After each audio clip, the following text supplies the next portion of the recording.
আজকে রাজনৈতিক অঙ্গনে দেখেন, আমি তো সেখানে কালো মেঘের ছায়া দেখছি। আজকে নানানভাবে নানান জায়গা থেকে নানান বক্তব্য আসছে। আমাদের বক্তব্যের মধ্যে অভিন্ন থাকার কথা ছিল। আমি তো এই কয়দিনেই দেখছি একটা ভিন্নতা।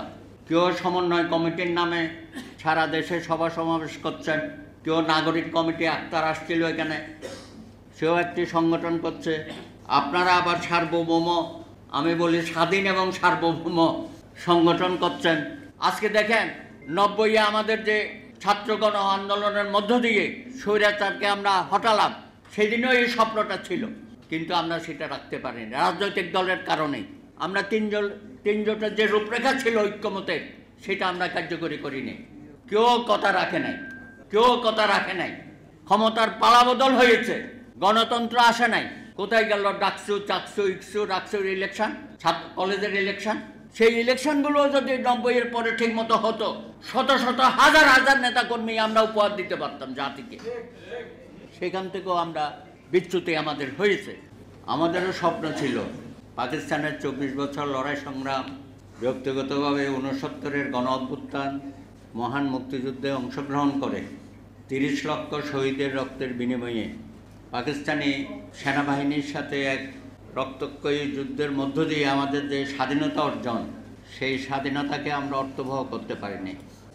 তখন কমিটমেন্ট ছিল এই স্বৈরাচারকে আমরা আশ্রয় প্রশ্রয় দেব না, কোনো দল তাদের সাথে কোনো ধরনের বন্ধুত্ব করব না। আজকেও আপনারা বলেছেন স্বৈরাচার এবং তার সহযোগীদেরকে আমরা কোনো ধরনের সহযোগিতা করব না, তাদের সাথে আমাদের কোনো উঠা বসা হবে না। আজকে আওয়ামী লীগের নেতাকর্মী শেখ হাসিনা সহ সকলের বিরুদ্ধে আমাদের বক্তব্য আছে। ছাত্রলীগ, যুবলীগ, স্বেচ্ছাসেবক লীগ, তারা যা করেছে, যে অপরাধ করেছে, এগুলো প্রত্যেকটাই একটা সন্ত্রাসী সংগঠনে আজকে রূপান্তরিত হয়েছে। এইসব সংগঠনের বিচার হওয়া দরকার। আর কোনোদিন বাংলাদেশে রাজনীতিতে অংশগ্রহণ করতে দেওয়াটা আমি মনে করি বড় অন্যায় হবে, বড় পাপ।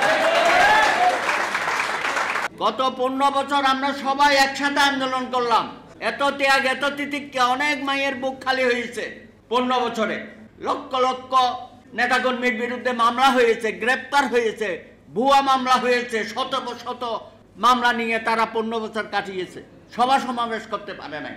আমাদের বড় অর্জন যে আমরা স্বাধীনভাবে কথা বলতে পারছি।